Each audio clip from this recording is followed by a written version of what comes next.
ബദിയടുക്ക കരിമ്പിലയിൽ വീടിന്റെ മേൽക്കൂര തകർന്നു വീണു. ഈ സമയം വീട്ടുടമ ജയന്തി വീടിന് പുറത്തായതിനാലാണ് വൻ അപകടം ഒഴിവായത്. This news sponsored by Bobby Chemmanur international jewellers. Badiyadka ഗ്രാമപഞ്ചായത്തിലെ 6-ാം വാർഡ് കരിമ്പിലയിൽ താമസിക്കുന്ന ജയന്തി എന്ന് പറയുന്നവരുടെ വീടിന്റെ മേൽക്കൂരയാണ് തകർന്നു വീണത്. ജയന്തിയുടെ മകൻ കൃഷ്ണപ്രസാദ് കൂലിപ്പണി ചെയ്യുകയാണ്. ജയന്തിയും മുൻപ് ഹോട്ടലിൽ ജോലി ചെയ്തിരുന്നു.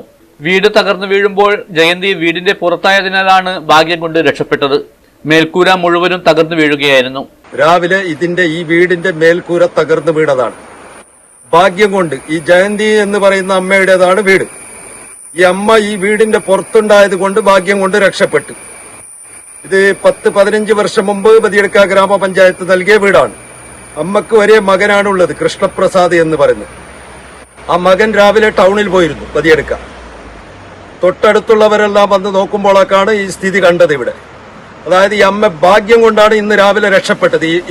ഈ വീടിന്റെ മേൽക്കൂര വീഴുമ്പോൾ ബദിയടുക്ക ഈ വാർഡിന്റെ മുൻ പഞ്ചായത്ത് മെമ്പർ വിശ്വനാഥ പ്രഭു അദ്ദേഹം ഇവിടെ സ്ഥലത്തെത്തിയിരുന്നു. അദ്ദേഹം വില്ലേജ് ഓഫീസറെല്ലാം അറിയിച്ചിട്ടുണ്ട് എന്നാണ് പറഞ്ഞത്. ഇന്ന് ലീവായത് കൊണ്ട് വന്നില്ല. നാളെ രാവിലെ ഇവിടെ എത്തും.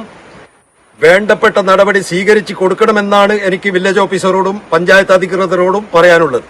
എത്രയും പെട്ടെന്ന് ബന്ധപ്പെട്ട അധികാരികൾ ഇത് നന്നാക്കാനുള്ള നടപടി സ്വീകരിക്കണമെന്ന് നാട്ടുകാർ അഭിപ്രായപ്പെട്ടു.